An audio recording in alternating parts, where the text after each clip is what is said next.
All right, Holden. I'm usually not one to complain a lot, or I try to not complain a lot. But yeah, okay.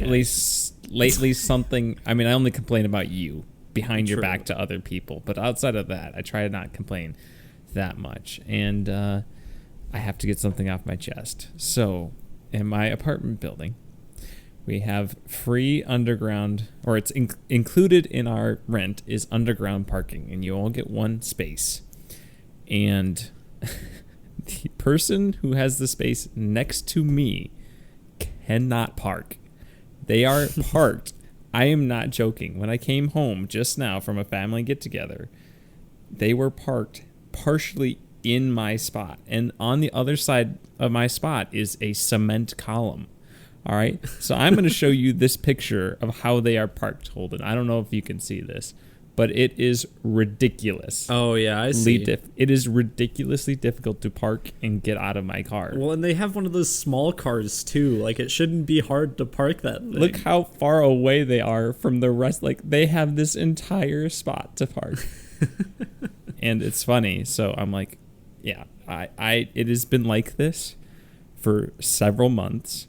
And it's usually not a big deal because during the nice weather, I just park outside in front of my apartment building because I have a first floor apartment. It works out great. But in the winter, I don't want to scrape my car off in the morning in the cold South Dakota winter. So I like to park down there, and impossible. And one time, and they hardly leave. That's the other thing. One time they were gone when I went to park. So I was like, great. Now they won't be in my spot. Mm-hmm. I get back. They still parked super close to me. I'm like, oh my gosh. So just had to get that off my chest. Just one of those little things that just drives me crazy. Oh, yeah. It would for me, too. Because every time I back out of my spot, I have to like readjust several times so I don't break my side mirror. So drives me crazy. I just had to get off my chest, Holden. Thank you for bringing it to my attention.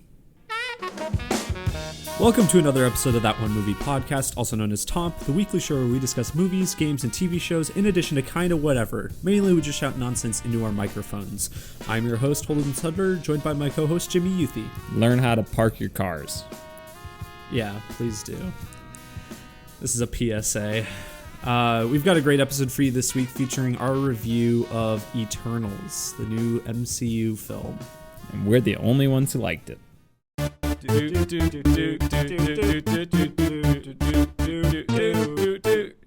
That One Movie Podcast. TOMP. First, Jimmy, before we get into our, I'm sure, quite interesting Eternals discussion, we've got to do the TOMs. Let's do it.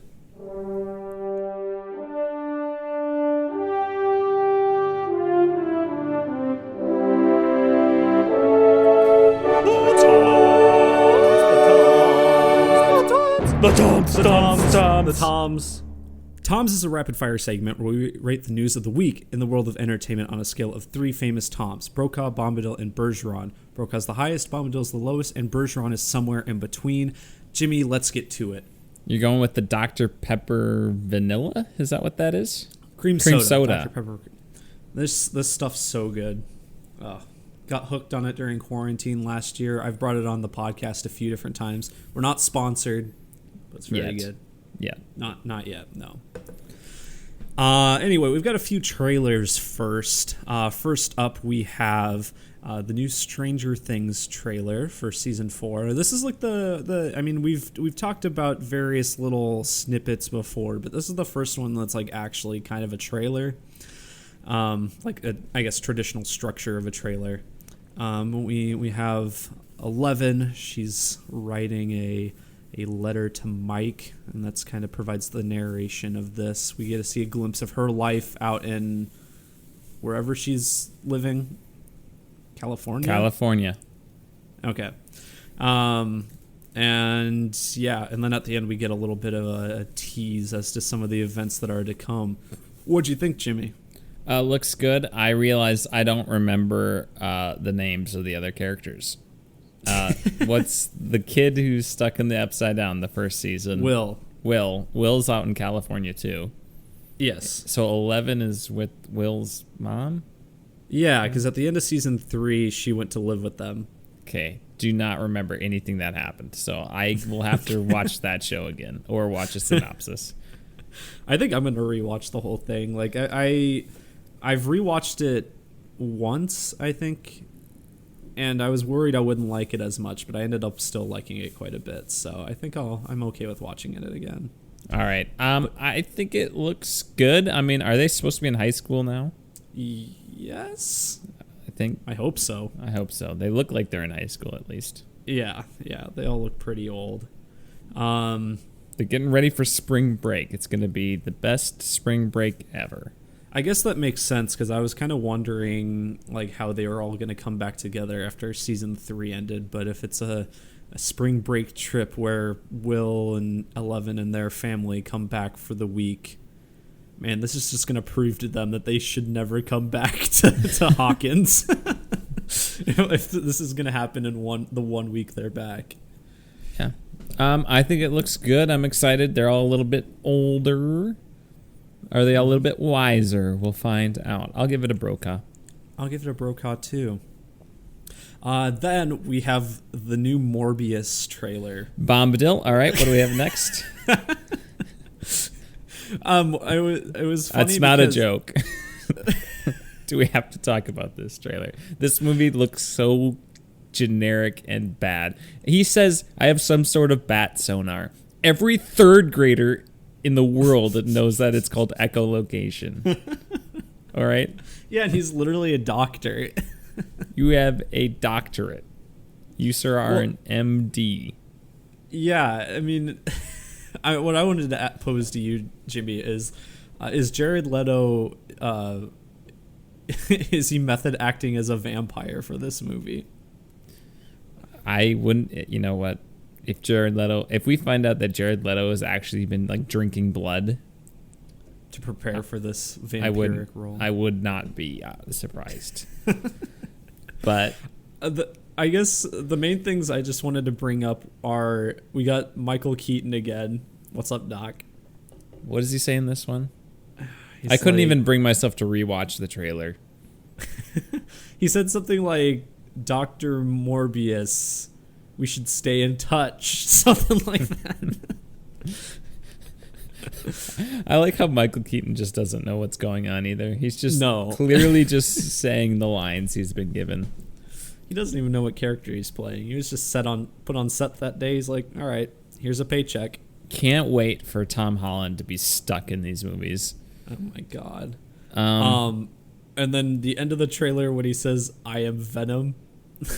Which really couldn't even understand what he was saying the first 2 times I watched it. Yeah, it's just kidding, man. I'm Dr. What's his name? Michael Morbius. Michael Morbius. Yeah. And they keep referencing Venom in the trailer. I think the cops say something like, man, this is worse than that thing that happened in San Francisco. Yeah, that earthquake in 1906. Yeah, exactly. I read the Magic Treehouse book. Was that in the Magic Treehouse book? Oh, yeah. That was my favorite one. Oh, okay. I read like all of those. I guess I just don't remember that one. Anyway, you only read them like a year ago. I wonder what I would think if I went back to them. These are great works of fiction. Anyway, Morbius, yeah, Bombadil for me as well. Yada da da da da crap. Let's go on to the next one. Yeah, then we have the Book of Boba Fett trailer, which is the new Star Wars Disney Plus series. It is coming out this year, like very end of the year, I think December 29th. But this is the spin-off of The Mandalorian that's going to follow Boba Fett and his goings. What? Boba Fett. Yeah, Boba Fett and his goings-ons after the events of Mandalorian Season 2. What do you think of the trailer? I think it looks good. I guess he's not really a bounty hunter anymore. He's more like a crime lord, but he's doing it with respect and not out of fear. He's a good crime lord. He's the anti-hero. I think as much as The Mandalorian does show us some of the more down to earth, quote unquote, I guess, stuff of Star Wars, I think this will be this will dive even deeper into like the seedy underbelly of this universe, and the trailers certainly point to that, which I'm kind of excited to see. This was kind of scratching the Darth Maul Solo itch, where they were kind of looking that Darth Maul is going to be this crime lord guy, but we never got that. So I guess we'll get that with Boba Fett. I think it looks good. I mean, I'm interested. It looks expensive. Yep. So I'm going to give it a Brokaw. Yeah, I'll give it a Brokaw as well. Okay, on to other news. The Oppenheimer movie, Jimmy. Yes. Exciting new Christopher Nolan film. So two new actors are in talks to join the cast, Robert Downey Jr. and Matt Damon. All right. Matt Damon. Yeah. Matt, I haven't seen Interstellar. Apparently Matt Damon was in Interstellar. You haven't seen Interstellar? No, it's the one Christopher Nolan movie I haven't seen. Wow. Well, how have you not seen Interstellar? I don't know. What were you doing in 2013? 2014? That was like, I consider that like the year before I really got into movies, so I guess I just wasn't going to see the new Christopher Nolan movie. Well, if it makes you feel better, I saw it once in theaters, and it was a 9:15 showing p.m. Mm-hmm. And that is too late to see that movie. So I need to rewatch it. I bought it on Blu-ray. It was like $5. I found it in a bin like a month or two ago. I just haven't gotten around to watching it. Well, yet. You should come over and we can watch it on my big screen. All right. It's a date. It'll be out of this world. Matt Damon, Robert Downey Jr. Well, Robert Downey Jr. is really good at walking around and talking about complex sciencey things. So that's a good. I hope he's good. Very snarky too. Matt Damon will be good. Sure. He is a very consistently good actor. Yeah. I'll give it a Brokaw. I mean, they're two actors I would not expect to be in a Christopher Nolan movie. Yeah, right. Robert Downey Jr. especially is pretty surprising, but I mean, good for Christopher Nolan for branching outside of his comfort zone a bit and casting. Did you see that there's an AMC show called Manhattan with David Harbour? No. What is it? It's like it's the same exact story. Is it really? I just been seeing them in YouTube ads. It's like Manhattan, and it's like David Harbour's in it. And I'm like, well, this is coming out right, like, I guess at a good time to come out before Christopher Nolan movie than then after it. Well, maybe if the show's good, I'll watch it and compare to the movie. Next up. This was funny. I actually thought this was a joke. Someone sent this to me earlier in the week, but Chris Pratt is going to be voicing Garfield in a new animated film. I mean, who is he more suited to voice, Garfield or Mario? I mean, like, if I'm thinking of like a Garfield's typical voice or Mario's typical voice, he doesn't fit either. I guess maybe Garfield? Yeah, I guess. I'm going to give this a Bombadil because bring back Bill Murray. Yeah, bring back Bill Murray. I mean, Bill Murray hates the movie, and the movie's not good, but he was a good voice for Garfield. So, yeah, I thought when my friend sent that to me earlier in the week, I thought it was just like a Photoshop edit over like the Mario movie announcement. I'm like, man, he's playing an Italian, and now he's playing a cat who loves Italian food. He's showing a lot of range.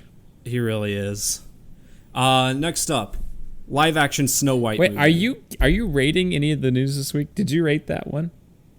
Oh, I don't think I did. I don't think you rated the Oppenheimer stuff. Okay, Oppenheimer, Brokaw, Chris Pratt as Garfield, Bergeron. Yeah. All right. I didn't want to speak for the two of us. Hold on. This is important. Somebody is logging all of this information down. Yeah. They're putting it into a spreadsheet to see how many times we say each one. Next up, live action Snow White movie, which I didn't know was happening. But apparently, I mean, I guess, of course it is at Disney. Did they cast a 14-year-old girl? What? Because Snow White is 14. Oh, is she? Yeah. Oh, okay. I didn't know that. No, but they did cast the evil queen. Gal Gadot is going to play the evil queen in this. What's the name of the evil queen in Snow White? Literally just the evil queen. Is the evil queen in Snow White. All right. I didn't realize that she never had a name. No, yeah, she just, I think at least in the animated movie, she's just known as the evil queen. I'm sure in other adaptations she's given a name or something. Some more things about the Snow White movie, though. The Benj Pasek and Justin Paul, who wrote some of the songs for La La Land and Greatest Showman, are going to be writing the music for this, which I guess this needs like mostly original music because I don't think Snow White has that much music, like actual music. Hi ho. Yeah, they have a few Off songs. to work we go. And then Mark Webb is going to direct it. He directed the two Amazing Spider-Man films. I recognize that name. Directed one of the worst movies of all time, in my opinion. Well, at least one of the most disappointing movies of all time. Yes, certainly. So, what do you think of all that news about this new Snow White movie? I'm pretty indifferent, so I'm going to go Bergeron. Brokaw for the songwriters, but yeah, Bergeron for everything else. Because Greatest Showman, I like the music. That's about all I like from that movie. I have not seen it. Yep. Yeah, you don't need to. Then Spider-Man No Way Home will reportedly be... Wait, No, I did give that last one a rating. You've been making me second guess myself, Jimmy. I'm like, wait, did I give that a rating? Spider-Man No Way Home is apparently going to be 2 hours, 39 minutes long, which will make it the longest Spider-Man movie yet. Nice. I'm going to give that a Brokaw because there's a lot they're putting in that movie. So yeah. It seems like it needs to be long. So there we go. It is also I guess Doctor Strange is in it, but it's technically the longest standalone MCU film. So, interesting. But yeah, Brokaw. And then more things about Spider-Man No Way Home. In a recent issue of Empire magazine, it was all but confirmed that the Lizard from Amazing Spider-Man and Sandman from Spider-Man 3 are going to be in it. So the Lizard from Amazing Spider-Man and the Sandman from Spider-Man 3? Yes. Alrighty. That's even more characters. I'm going to go Bergeron with the villains. Seems like I'm guessing a lot of these will be just one-off, really quick things. Yeah, they're just gonna be like in the movie for maybe 5 minutes. If that. I mean, the Lizard is a pretty dumb villain in that movie. I do like Sandman in Spider-Man 3. He's probably my favorite out of the three villains in Spider-Man 3. So kind of cool to see him come back. But I guess I'll just overall give it a Bergeron, sure. And then The Batman. This week we got an official synopsis for it. I'm going to read this synopsis. The Batman is an edgy, action-packed thriller that depicts Batman in his early years struggling to balance rage with righteousness as he investigates a disturbing mystery that has terrorized Gotham. Robert Pattinson delivers a raw, intense portrayal of Batman as a disillusioned, desperate vigilante awakened by the realization that the anger consuming him makes him no better than the ruthless serial killer he's hunting. Alrighty. So, the Riddler is really being a Joker on him. Do you think the Riddler just turned into the Joker? Thought like the Riddler that he's the Riddler and then he goes insane and becomes the Joker. I don't know. Just a thought. I that would be really interesting, but I feel like they would get a lot of hate from the fanboys about that one. Yeah, I agree. But I think Paul Dano could swing a Joker. Yeah, I do too. But, yeah, sounds good. Sounds about right. That's kind of what I expected from the stuff we've seen, so I'll go Brokaw. Yeah, Brokaw for me as well. And my last bit of news is for the Wicked movie. I got some casting of the two leads. Ariana Grande is going to play Glenda the Good Witch, who apparently has previous Broadway experience. I didn't know she did. And then Cynthia Erivo is going to play Elphaba, which is the green one. I don't know who Cynthia did you see I feel like you did. What was it called? Bad Times at the El Royale? No, I started watching it on a plane and I fell asleep. Okay. She's in that. She was Harriet Tubman in that movie, Harriet. Okay. I think she's also done Broadway stuff, but those are like the two big things that you would probably know her from if you knew her. She's a pretty good singer from what I've seen. Even better than me? Even better than you, yeah, definitely. Wow. That's a pretty high bar. Hi ho, off to work we go. But yeah, I don't know that. The main reason I bring this up is because there's people on the internet that are upset that Ariana Grande is in it. I'm like, I mean, if she has Broadway experience, I feel like she can do it. As opposed to Ariana Pequeña. Yeah. A little joke out there for our Spanish-speaking listeners. I'll let that one pass. Thank you, Gandalf, for that. So, do you have any opinion on that? I really don't. I have not seen the musical. I've heard it's good, and those are certainly two people who will play the roles. So I'm going to go with Bergeron. Yeah, I'll give it a Bergeron too, because I don't really know how either of them would do in the roles, so I don't really know. Bergeron. Is there anything game-wise this week? I didn't write down anything. I don't know. Not that popped up on my radar, Holden. All right. Oh, I think there was a gameplay for Elden Ring, but I didn't watch it because I. Oh, I didn't yeah, think there about was. Yeah, I don't care about Elden Ring really. So. Why don't you finish the books, George R.R. Martin? Am I right? That's okay. Take your time. You don't owe anybody anything. Yeah, I think that's it then. Yeah, I just wanted to make that clear to George R.R. Martin, avid listener of our podcast, that he does not owe anybody Please anything. don't be angry at us for wanting you to finish Game of Thrones, which I will never read. Holden does not read. He refuses. He gets the newspaper and looks at the pictures. Yeah, I like going to the comics. Yep, Garfield. The voice in his head for Garfield is Chris Pratt. All right, Holden. All right, Holden. Let's talk about Eternals and how we liked it.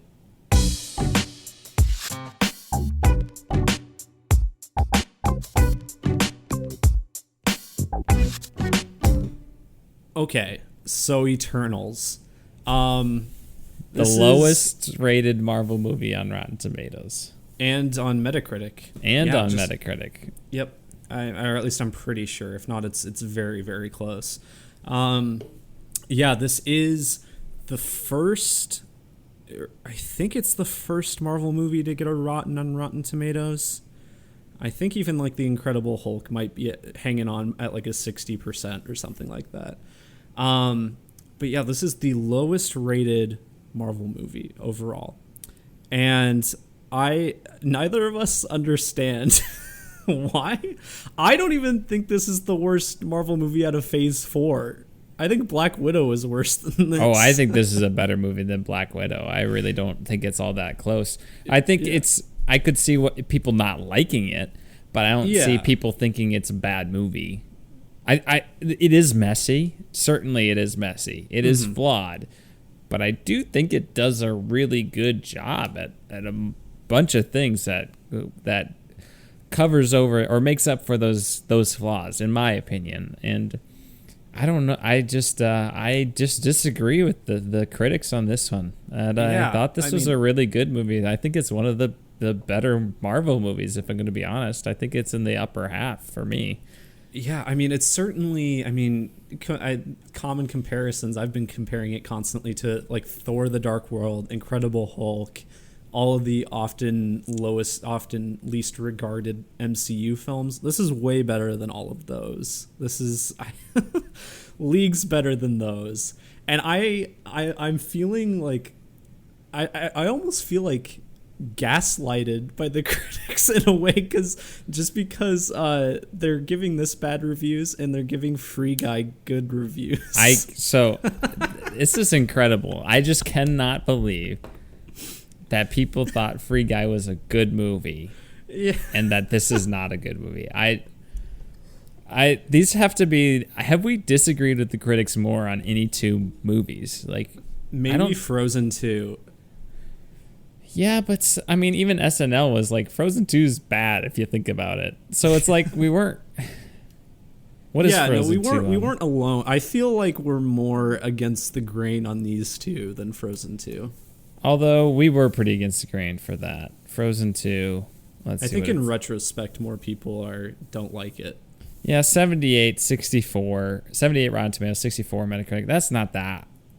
That's not like a really good review. I mean, I guess Free Guy's around there. So we're probably similar in terms of that with Free Guy. But this one, that would be the case that we really didn't think it was good and critics did, or thought it was better than what we thought it was. And this is the first time I think we've had the opposite opinion. Yeah.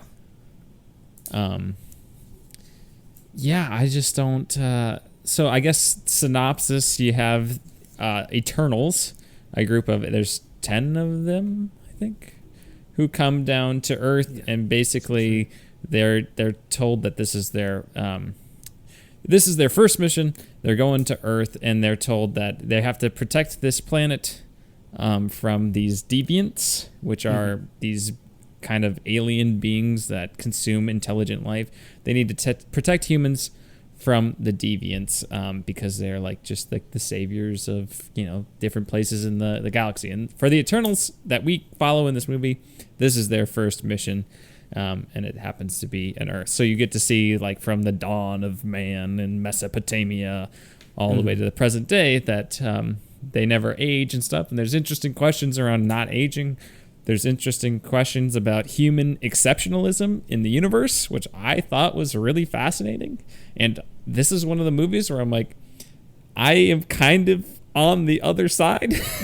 I'm like, I really can see the antagonist arguments in this movie. In some ways, it's a human versus nature plot, kind of. There's a lot of... one of the big criticisms of this movie is that there's kind of a big CGI smackdown at the end. And I get it. I agree that does happen. That's annoying. It gets old.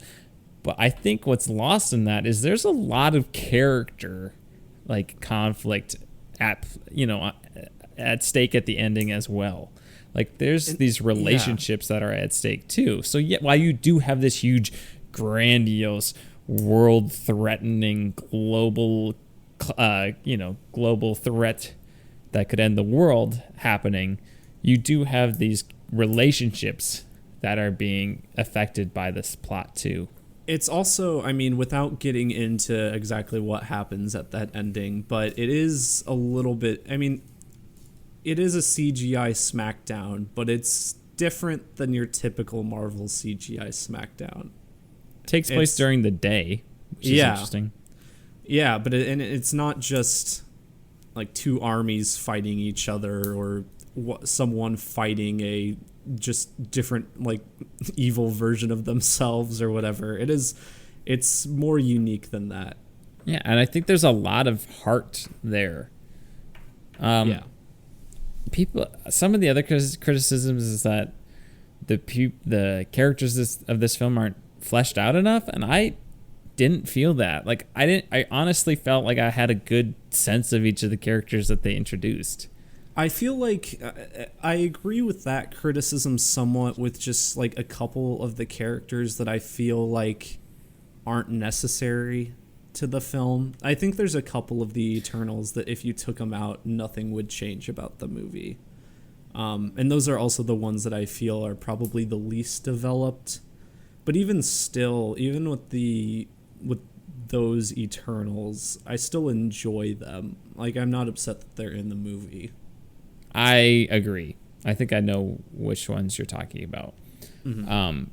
But yeah, I had fun. I mean, it did cater to some of my interest. I am a big fan of history, so them going throughout history I thought was cool. I can understand why some people are like, that ruined the pacing.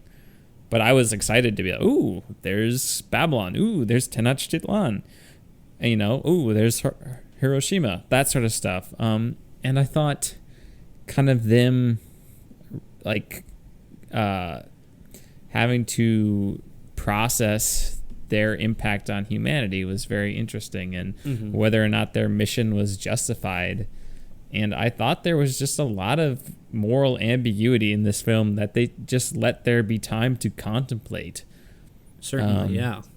I almost thought the slower parts of this movie were more exciting than, or more interesting, intriguing than the action. And I still did like the action too. Yeah, surprisingly, one of the criticisms I haven't really seen, I was expecting a lot of people to say this movie is just boring, and I haven't really seen that too much, which is good, because I think this movie, while it is long, I think it justifies its length, and even the slower moments, like the character interactions, are really what keep you invested, and there's always some interesting plot development happening, or we learn more about their past or whatever.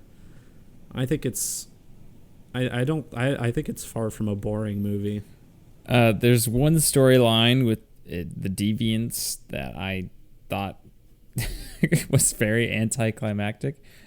Yeah. I was like, wait, we built this whole thing up to that, and then nothing really happened, and you didn't really say anything with that. I think that might be my least favorite part of the movie, is that little arc thing. I thought they were going in a certain way. I'm like, oh, that's pretty interesting. And I'm like, oh, they're still not really developing that. Let's just get to that finish line here quick, because it's so obvious. And then they just go somewhere completely different that has zero impact. Yeah. And I was confused. Yeah. That storyline involves a villain that I had, like, before this movie came out, I had heard Eternals has the worst Marvel villain. Like, absolutely, like, this is worse than Abomination or the Dark Elf guy in Thor: The Dark World. And he's not, like, the main villain, so I don't know if I count it. He's just, I still do think it's a weak storyline, and I assume that's the character they're talking about. But because, like, the actual villain of the movie is, like, a lot more interesting than that. I think I don't want to spoil anything, but I think the way this movie plays out, there's a lot of different revelations that happen in this film, and I was like, ooh, that changes how I perceive things. Ooh, that changes how I perceive things. I thought it kept my interest going throughout the movie, and I was genuinely surprised by different things, and it had me hooked and intrigued at what was going to happen next. Yeah, yeah. And like I said, there's a lot of, like, relationships at stake at the end of the movie, and characters having to take sides that you can really see why the other people take the other side. Yeah, and there's some interesting repercussions to those choices too, which I'll get into in spoilers. Like, they don't really chicken out too hard story-wise on people taking sides. And I really did feel torn too. I was like, well, which side would I choose? And I also am like, oh, I don't want these people to be fighting each other. So I honestly did think it had an emotional climax. I didn't think it was this hollow, big CGI smackdown. I thought there was more to it than that, and I think people are underselling it. I also want to clarify something, because, like, this is big in the press release stuff for this. That this movie has the first Marvel sex scene, which is blatantly untrue. Well, so I was going to bring that up, because it is, but it's not. It is, like, the most. It's very tame. It is incredibly tame, but I did think, when we saw that, I was like, wow, I was not expecting that in a Marvel movie. That has to be, like, the first actual, like, sex scene of a Marvel movie. Yeah. And I mean, yeah, I don't know. It's being billed as the first one, and technically Iron Man 1 has one. So, and I know that was like 20 years ago or however long that was, but it annoys me when I see all these headlines. And Iron I'm like, Man 1 was not 20 years ago. No, I know it's not 20 years ago. I was joking. But it's just like, God, guys, stop lying to your audience, news outlets. I don't remember the one in Iron Man 1. It's very brief. I mean, it's very brief. I wouldn't be surprised if most of the people who wrote these articles just forgot about it.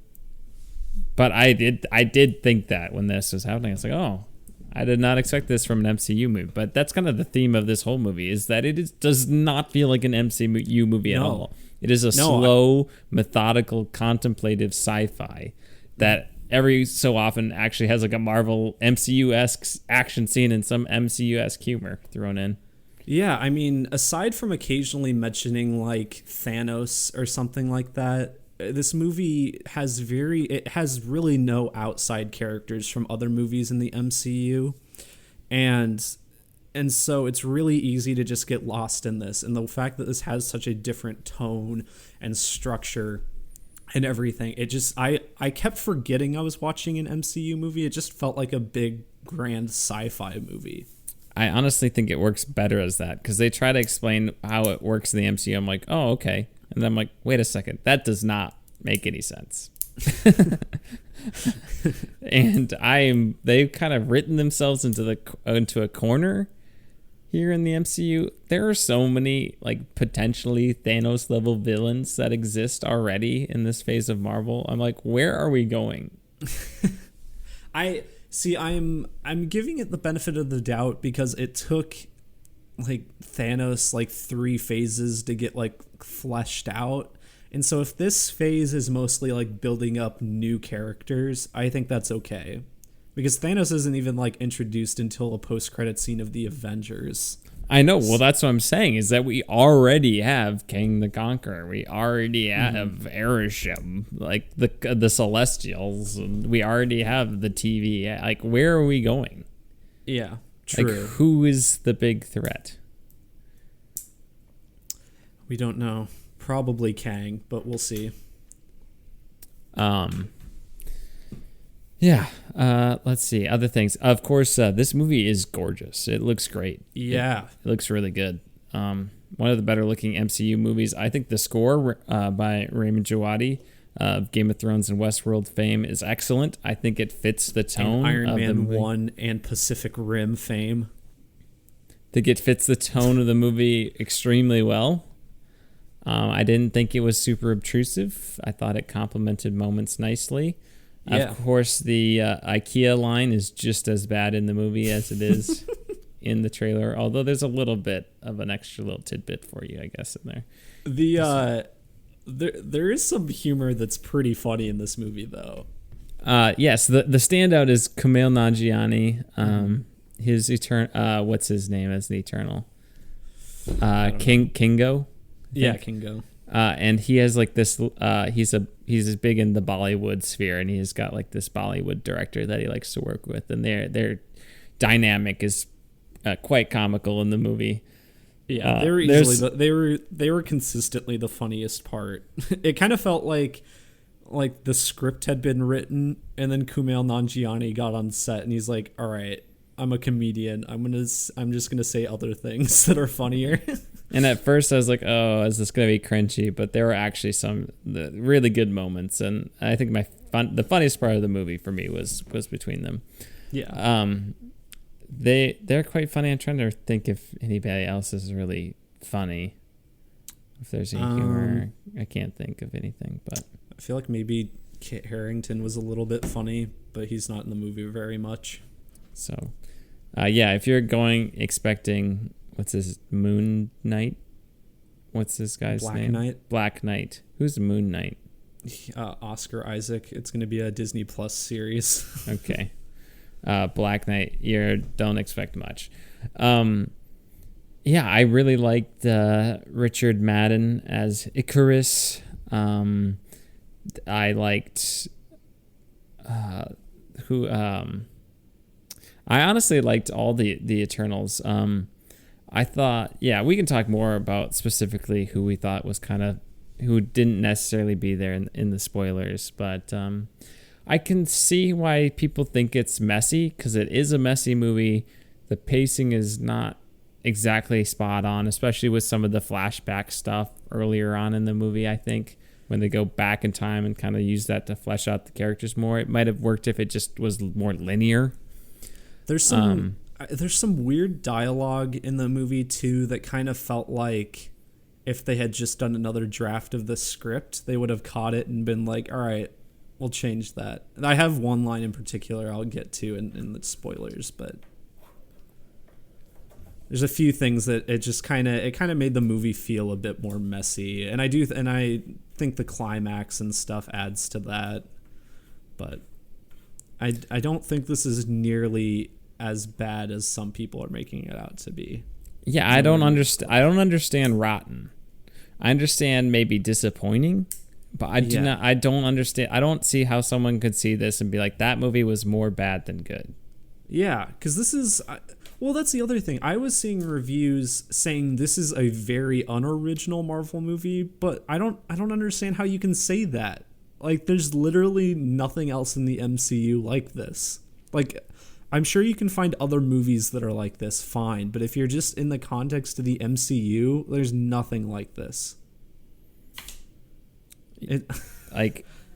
Honestly, this movie, I think, is probably closer to Dune than it is to, Captain America. Yeah. Yeah, in terms of, how it's made and everything. Yeah, for sure. So... Yeah, I don't get it. Anything else you want to talk about non-spoiler wise before we give our ratings? No, I think I'm good. All right, I'm gonna give it an 8. I honestly think it's a very solid entry into the MCU. I'm glad I enjoyed it. I think Chloe Zhao did a great job. Yeah. I thought it was well directed, well acted, beautifully shot, great score, had some great underlying themes, some great character moments, emotionally satisfying climax, and opened up the world of the MCU to even more kind of big scope or big things that could come into play later on. So I liked it. I want to see more from the Eternals. So yeah, I'm going 8. I wanted to mention too that, I mean, this does feel very much like a Chloe Zhao movie, and it's amazing to me that they gave her this much creative control before she even won her Oscar.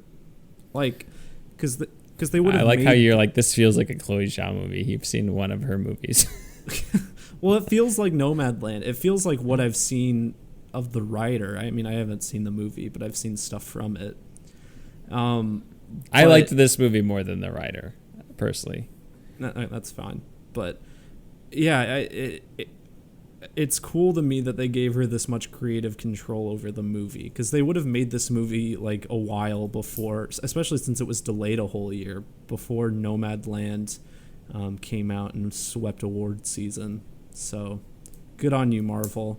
Please don't let the critical reception of this well, it seemed like Marvel really liked this movie, because weren't they like talking about pushing for Best Picture nominations for this movie or something? Maybe, I don't know. But I would say yes. I think it is really good. Like, it's messy, but they took a big swing, and I think they mostly hit. I do too. So we'll talk about more specifically why we like this movie in spoilers. So let's do that now. Or did you give your rating, Holden? Oh, yeah, I give it a 7. 7. All right, let's talk spoilers.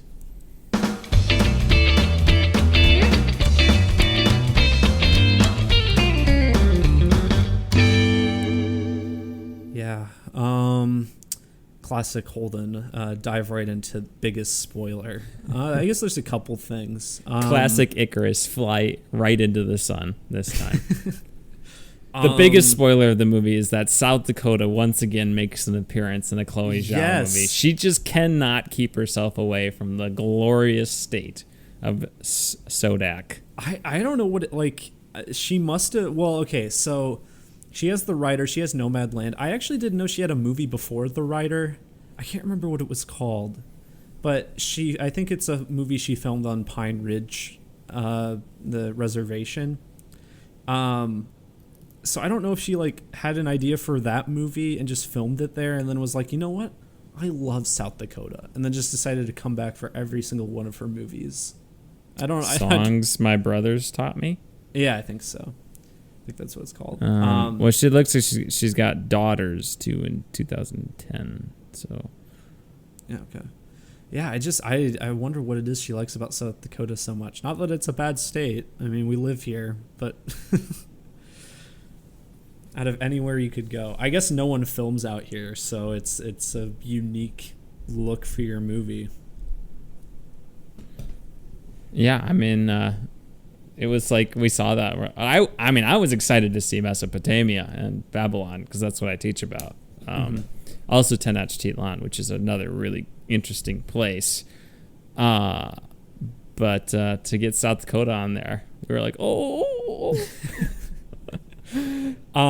Yeah, but actual biggest spoilers. So, turns out, if it wasn't obvious enough, that the Celestials are up to no good for Earth. That is. Depends on your point of view, Holden. Well, yeah, okay. From the perspective of, I guess a lot of the Eternals, but not all of them. Not all of them. Basically, what they're doing is they're putting like a little seed or egg in the Earth that'll soon hatch into a fully grown Celestial after enough intelligent life has been on the planet for long enough. And so once some of the Eternals find this out, they're like, oh, we have to stop it. We love the people of Earth. We need to save them. And then there's other Eternals that are like, no, let's not. And then in a second twist, we find out that Icarus had known like this whole time that this was going to happen. But he actually agrees with the Celestials. He's on their side. Well, so, yeah, I mean, there's the twist that they're there to be the kind of the food for the baby Celestial that will consume the planet once it's born. Then there's the reveal that they've all done it before. This is not their first mission. Too. Like, they've all done this before. They've all seen this mission through thousands of times and then have their memories erased. And there's the reveal then that, Icarus had known about this along with Ajax, and Ajax had changed her mind. And Icarus was like, no, we got to see this through the end. This is our duty. This is our point of being in the universe. Mm-hmm.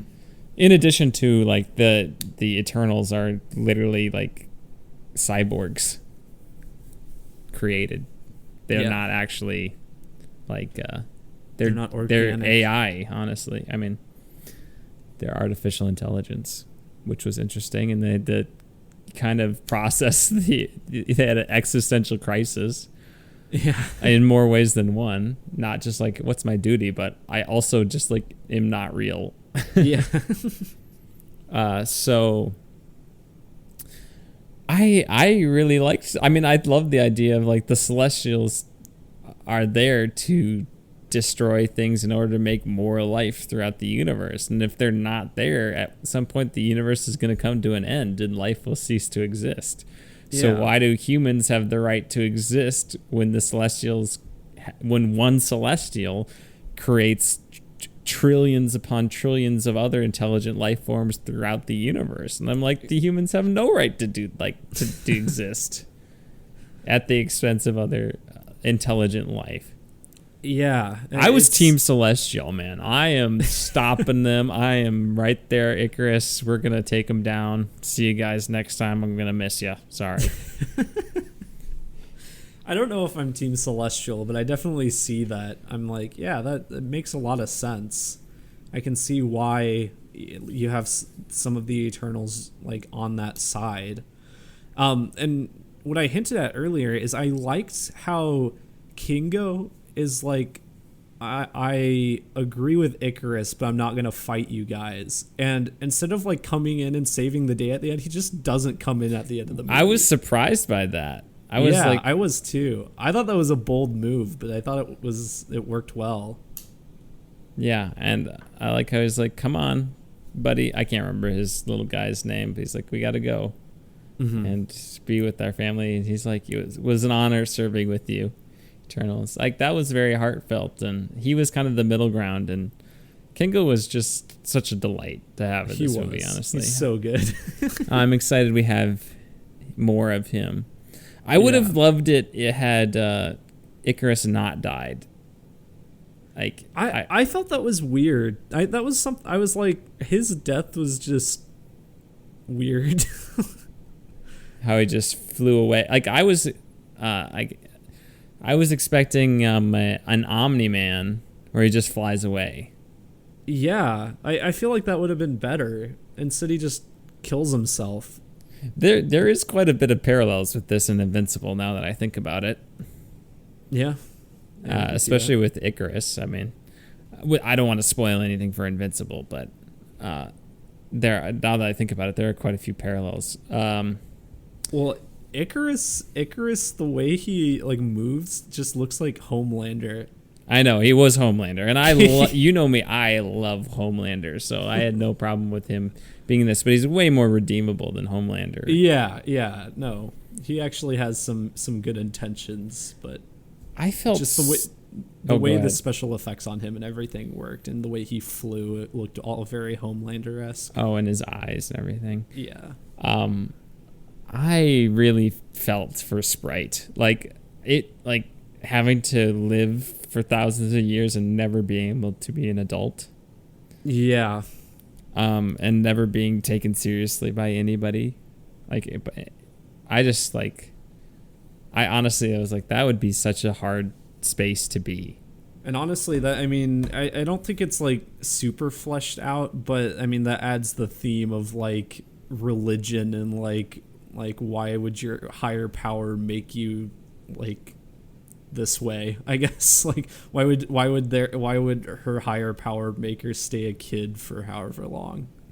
Yeah. No, I think that's a great observation and a great point. I think Eternals has a lot of these little like things that you could just chew on for hours and have deep discussions on them, and I am astounded that nobody seems to be giving the movie credit for that. Yeah. But especially her dynamic with Icarus was great, and Cersei, I think I would have liked to have gotten more between Icarus and Cersei in the past. Yeah, because all we get is they first meet when they wake up, and then later on he tells her he loves her, and then they have sex, and that's it. It really is. That's like all we get. I feel like we should have seen more of them in a relationship throughout history, whatever that looks like. I do too. I wish we would have gotten more of that. I think it could have been more linear. The other thing I liked, we had the mind reading guy, or the mind control guy. Yeah, Druig, yes. I thought that he was a really interesting character too. Like having the ability to stop human conflict, but not being able to do it, and then having to live with yourself. You also had, what's his name? The sciencey guy who creates all the inventions. Yeah, played by Brian Tyree Henry. Yeah. I have the list right here. Oh, Phastos. Yeah, like Hephaestus kind of. Oh yeah, Festus. That was another weird element of it, how they're like the names of the gods, but humans got the names wrong. Yeah. Yeah, Angelina Jolie is Athena instead of Athena. Yeah. I thought, him having to like be in Hiroshima after the atomic bombing and kind of know it was a result of him giving humans technology and advances. Yeah. I as much as I loved that element, I think I would have liked more of that, because I think that would have made for a very, very compelling like side bit if that was fleshed out more. I mean, it still is, but and what was Athena?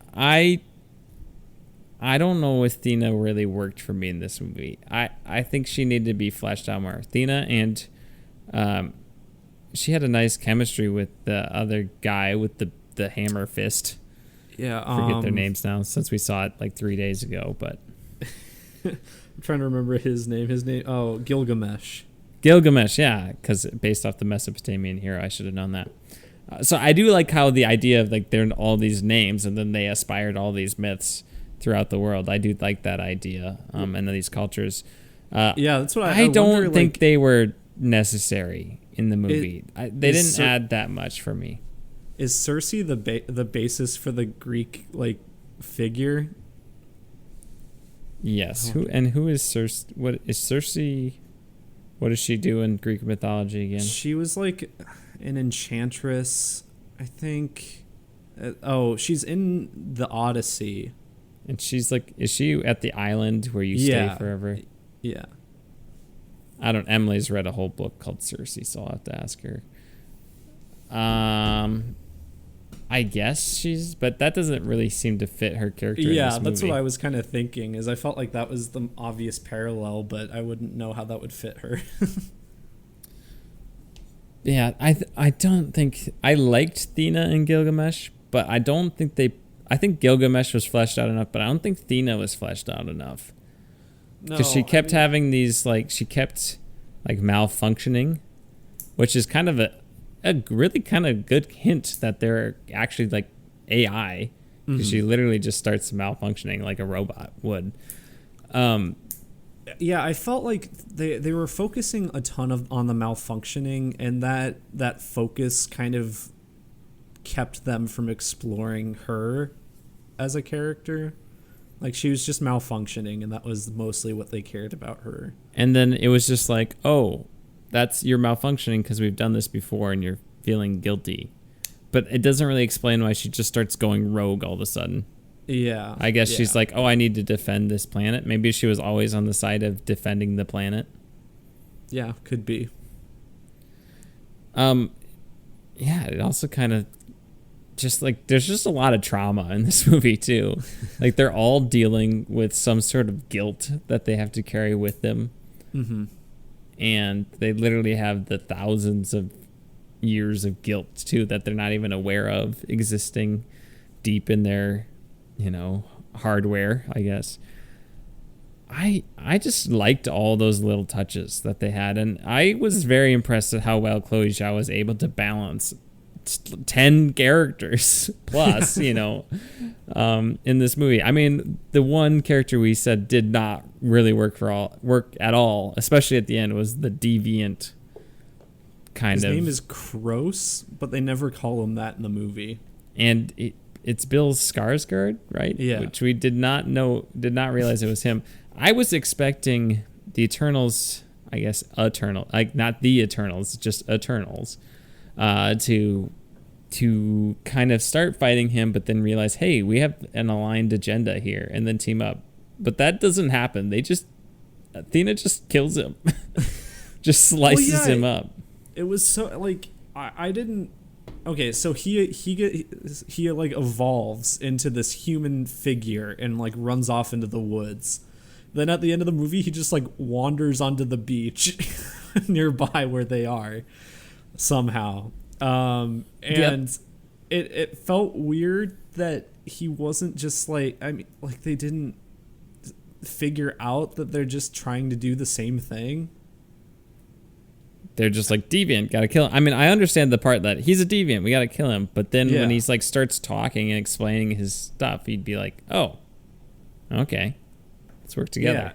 Yeah, it was. I mean, he's the character that, the critics and people have been saying is the worst Marvel villain, but I would say he's just a side villain because he's not the main focus. He's like the third main villain. Yeah, he's like, who doesn't seem like he's gonna be a villain. No. And I mean, yeah, they're chasing around the deviants. They're trying to kill the deviants for a lot of the movie. That's their goal. But like, as soon as he turns into that humanoid form, by that point they don't care about the deviants anymore, so he's not even the central antagonist at that point. It's kind of stupid. I think people are just looking for reasons to dislike this movie. I also liked the fact that the deviants were evolving and the Celestials didn't like how they couldn't control that.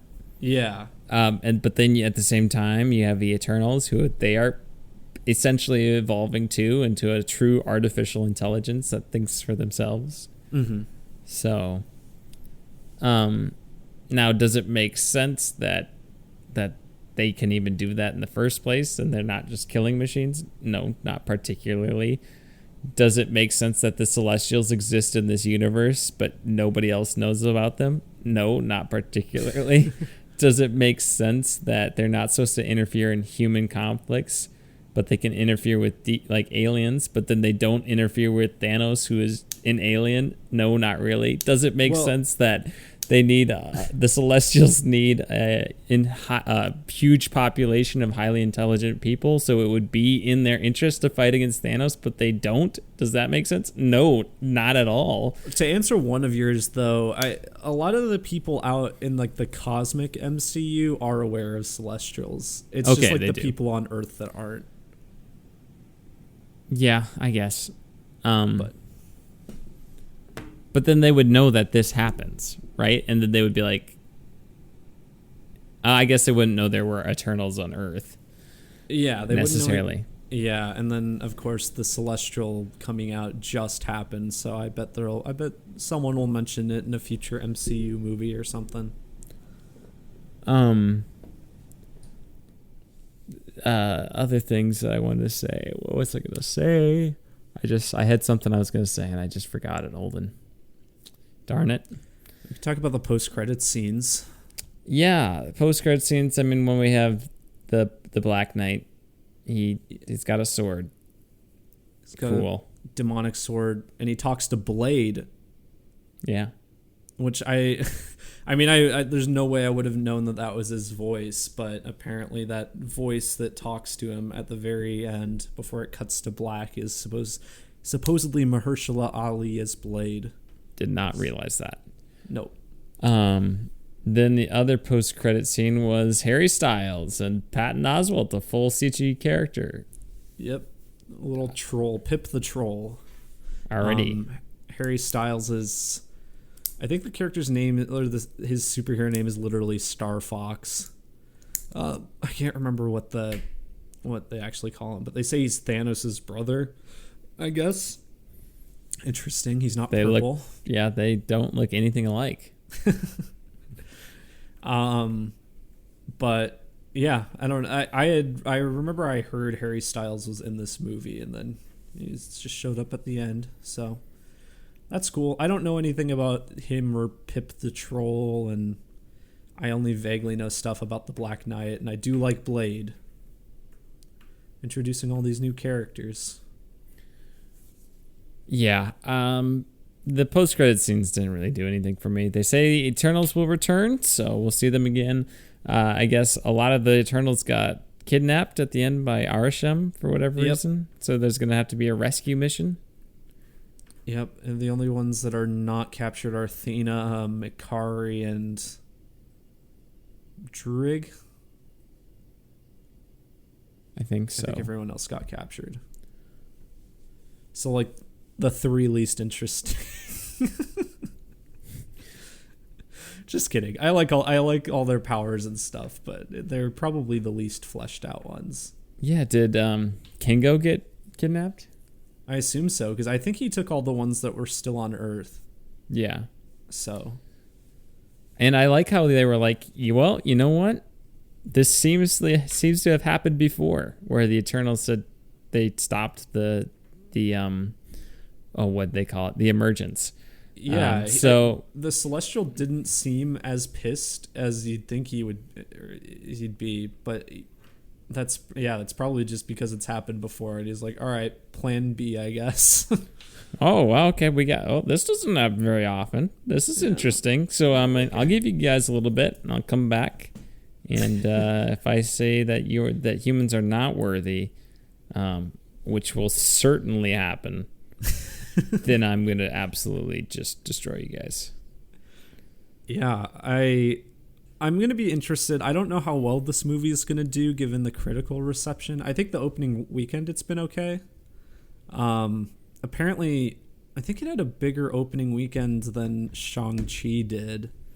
But it still didn't beat Black Widow's opening weekend, heaven forbid. I thought but- I thought Shang-Chi beat Black Widow's opening weekend. I don't think so. All right, but Black Widow opened simultaneously with Disney Plus, and I thought that hit it. Are you sure? I thought Shang-Chi was the biggest opening. Or maybe it's a different. I saw this was like second place for something related to pandemic. I don't know if it was second highest MCU since the pandemic or second highest overall. I'm pretty sure this beat Shang-Chi though. That was like the thing I took away from it. All right, largest 2021 box office. Shang-Chi is the largest of the year. That's not what we're asking. I know, but it's overall it's the largest of the year. So I'm guessing whatever Largest opening? Just overall largest, and it's 40 million above Black Widow. So I don't know. Eternals already made 71 million, so that's pretty good. Yeah, it's not bad. I'm hoping. I mean, pretty good for pandemic. Yeah, I'm hoping that we'll get more of them on the big screen. My biggest fear is that they'll relegate it to like Disney Plus if this doesn't do well. But I want to see Chloe Zhao make another one.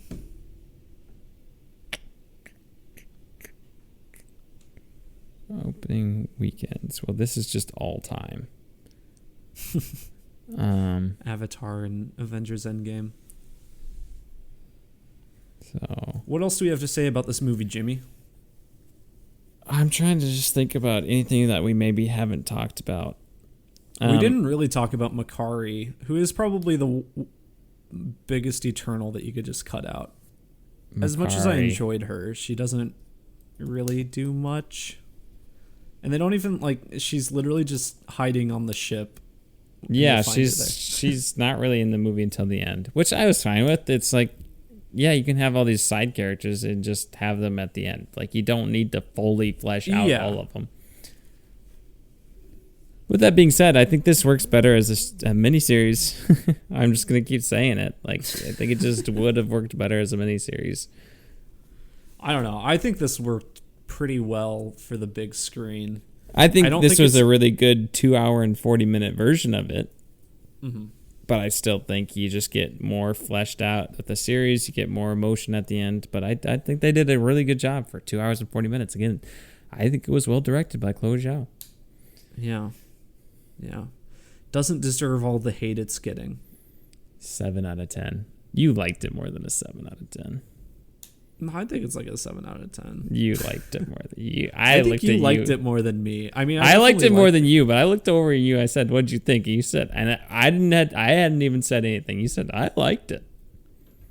Yeah, 7 still means I like it. I know, but you liked it more than a 7. Come on, you liked it more than a 7. You can go 7. Yeah. You can go 7.2. I gave. You can give it a 7.2. No, I'm not doing that. Okay, Holden's official score. I was sitting in the theater the whole time like, does Jimmy like this movie? I wonder if Jimmy's going to actually like this.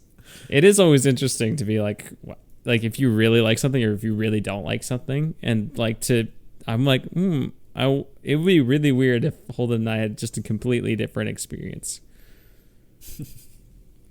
But yeah, I think we could be done talking about Eternals, not the Eternals, just Eternals. Yeah. Good talk.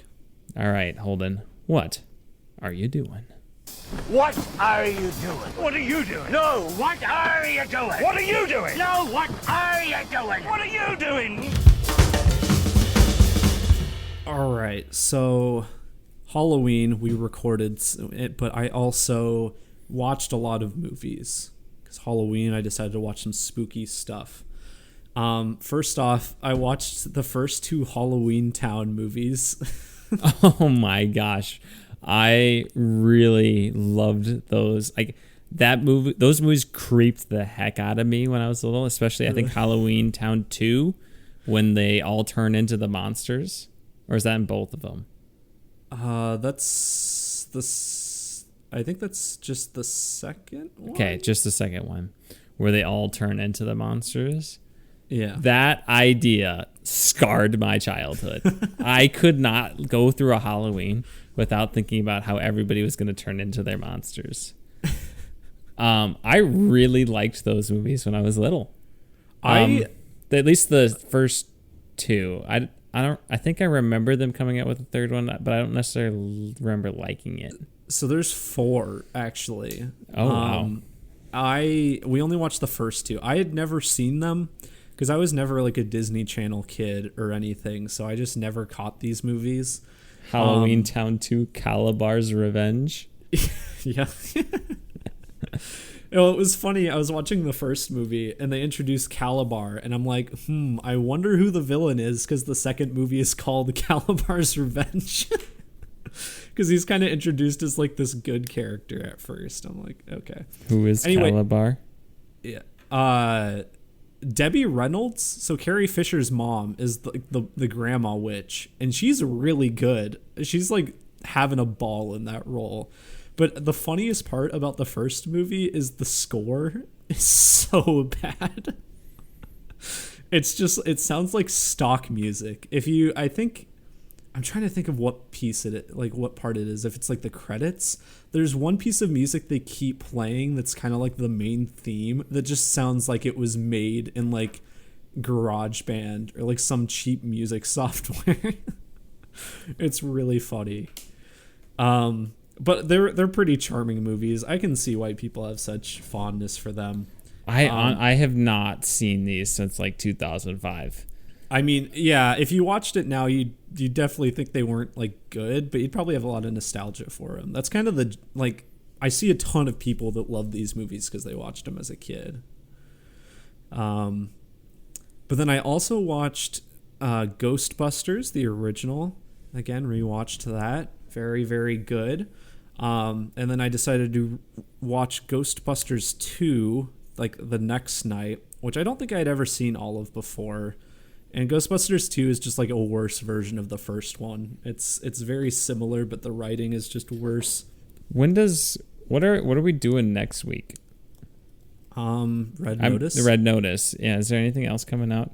Because Ghostbusters Afterlife is coming out when? 2 weeks. 2 weeks, because I really need to rewatch Ghostbusters, because I don't know if I've ever seen the movie in its entirety. Really? Well, I watched Ghostbusters and Ghostbusters 2. I wasn't even thinking about how the new one is coming out.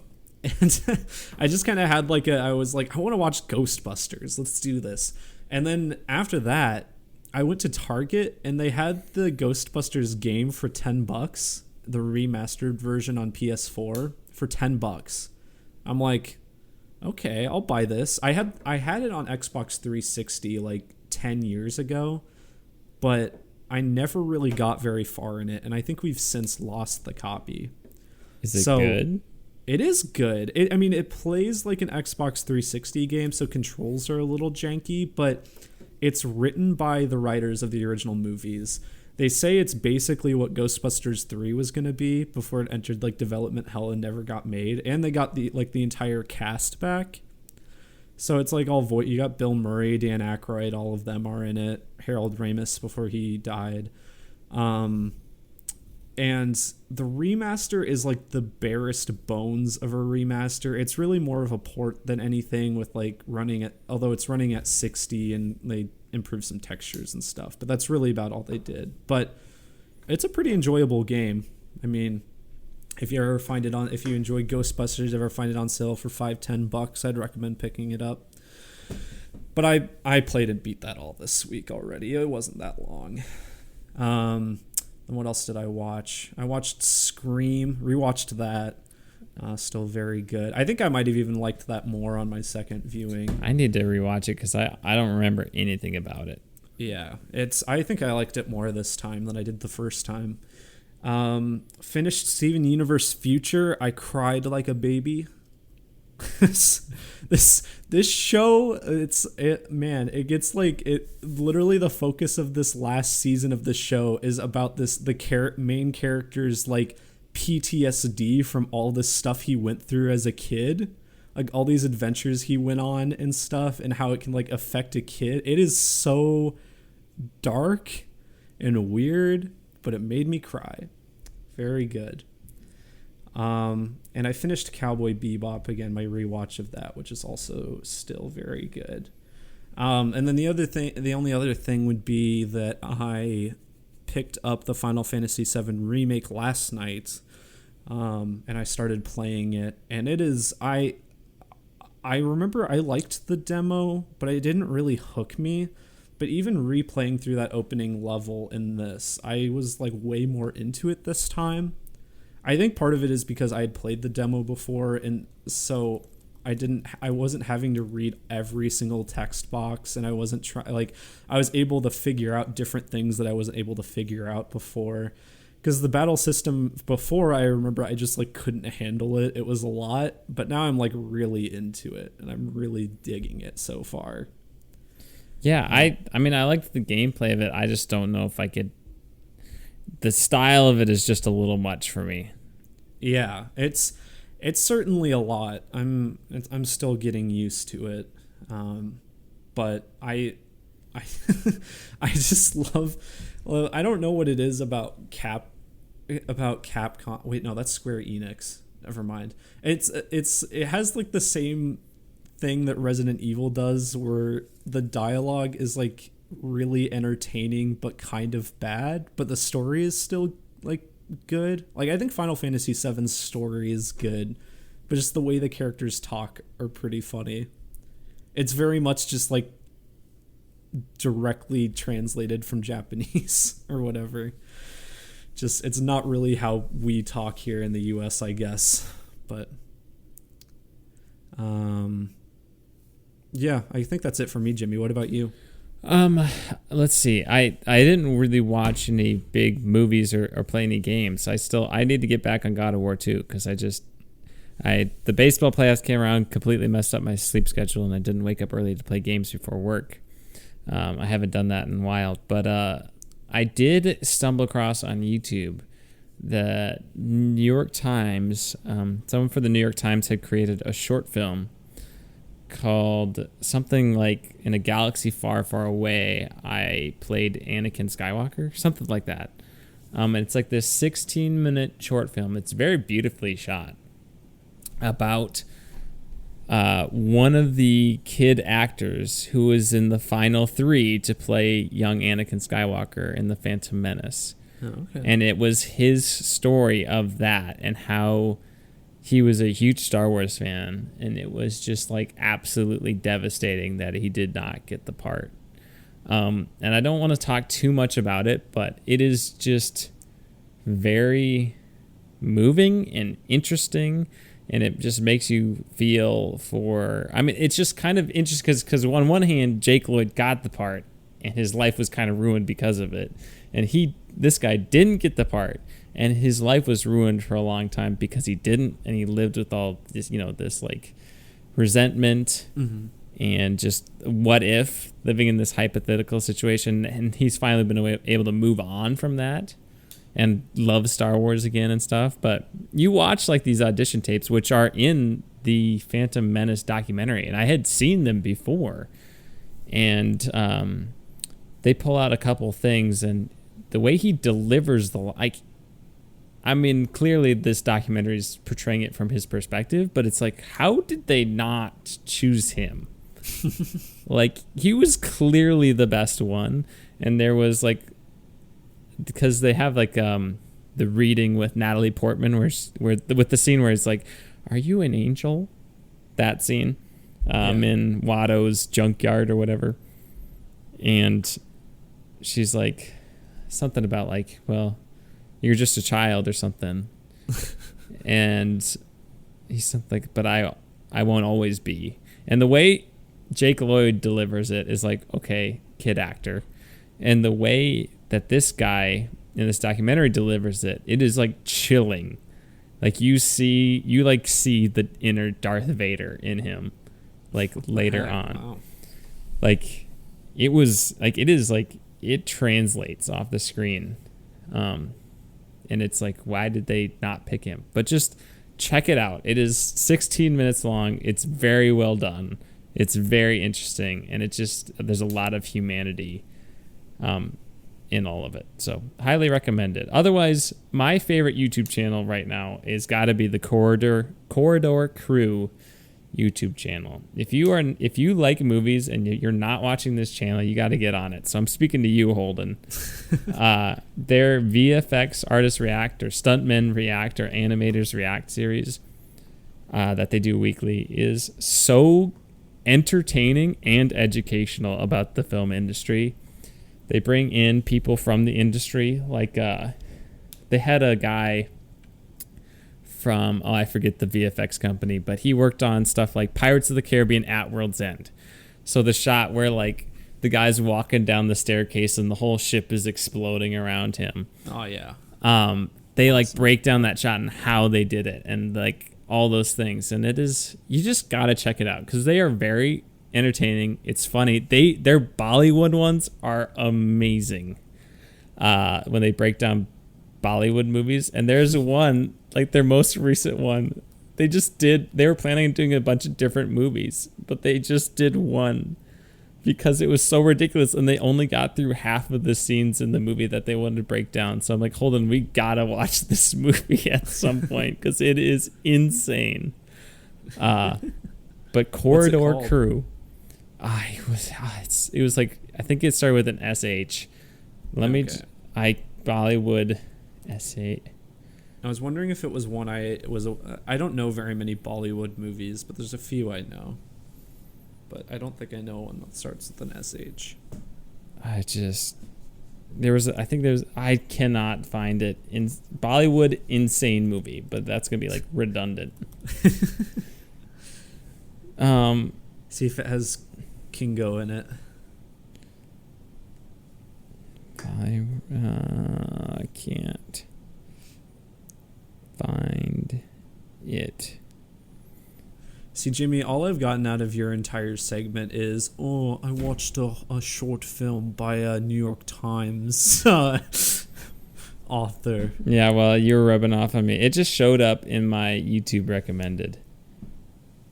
Yeah, Singam? Maybe? No, I don't think so. Maybe, I don't know, but whatever it is, Holden, we have to watch it because it is nonsensical. Okay. And insane. Everything is insane. And they like watch the movie and they're like, wait, is this actually how it's edited? And then they like, yes, it is. Incredible. I've wanted to watch like a Bollywood movie. I've never watched one before, but they all look pretty crazy.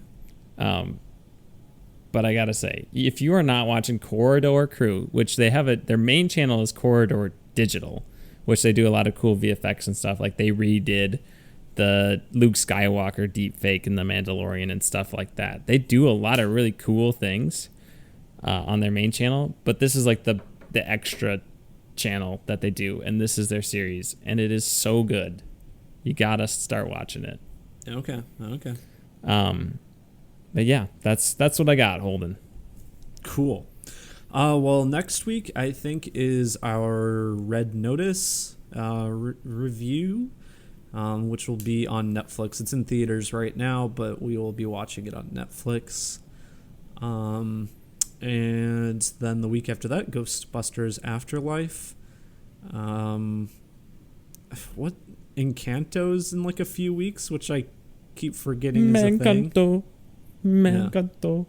I honestly, so we saw a trailer for that before Eternals, and I kind of wish I hadn't because I just realized how little I knew about the movie.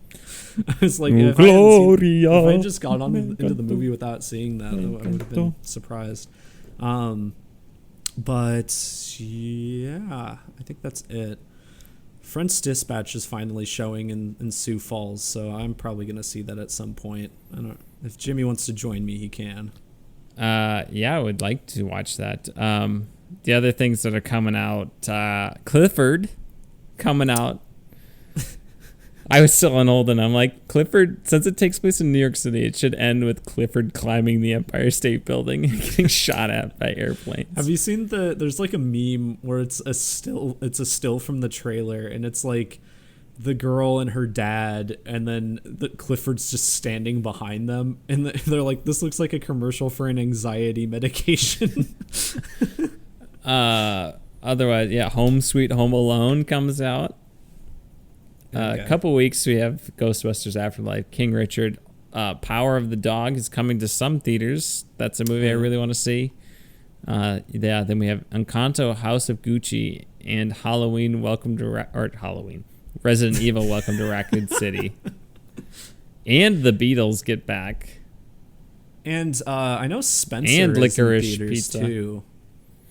I want to see Spencer. Apparently that's good. Yeah. Oh, sorry. Power of the Dog is eventually coming to Netflix, so Yeah, it is. we'll catch it then, I suppose. Yeah. If we have to.